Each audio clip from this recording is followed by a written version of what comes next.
On May 10th, 2008, I lived about 10 miles south of Joplin. My wife at that time was 53 years old. I had met her in 1985. I was 35 and she was 30, and she was a doll. She was a beauty.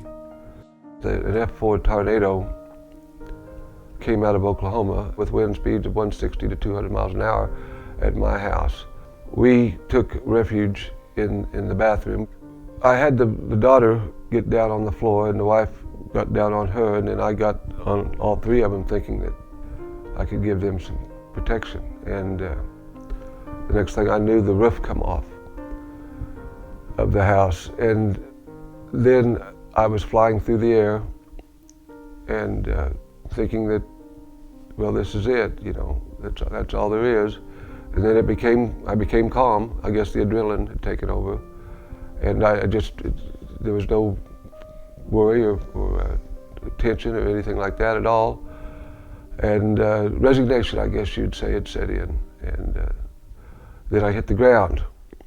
And I looked back at the house to get my bearings, and there was nothing there. I was expecting to see some rubble, a wall, something like that, but it was taken down to the block foundation. But then it hit me that where was my wife and kid?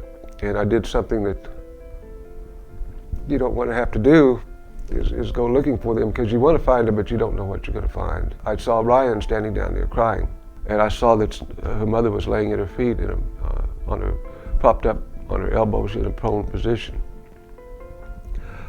So I got down there and talked to them and see they're all right. The wife was talking, but she wasn't real coherent, but she could talk, and I said, "You all right, honey, and we'll be okay."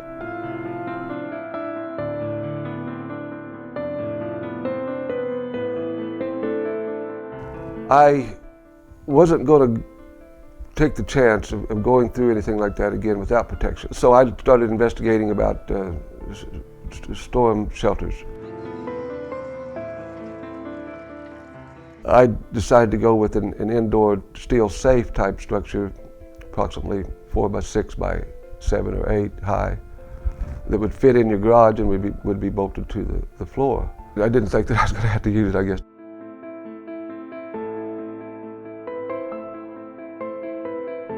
And Ryan and I, we went to the safe and got in it and looked back west, and all I could see was a solid black horizon. This was a mile-wide tornado, and so it just filled up the whole horizon. Well, Ryan was talking. She was asking me questions like, will my bedroom still be there? And I said, Ryan, that don't matter, you know. And I always try to remember, it's the people that's important, not the things. When you hear the raindrops on the safe roof, you know that there's nothing there. So we stayed in there after it kind of finally got quieted down, and I opened my safe, and of course there's nothing there. There's just the metal safe and us and rubble as far as you can see.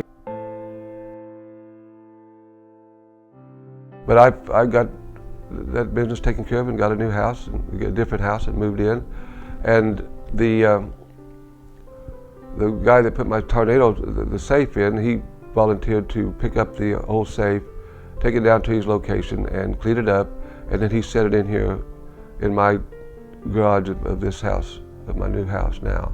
At least I have some safety in case I need to go in there again.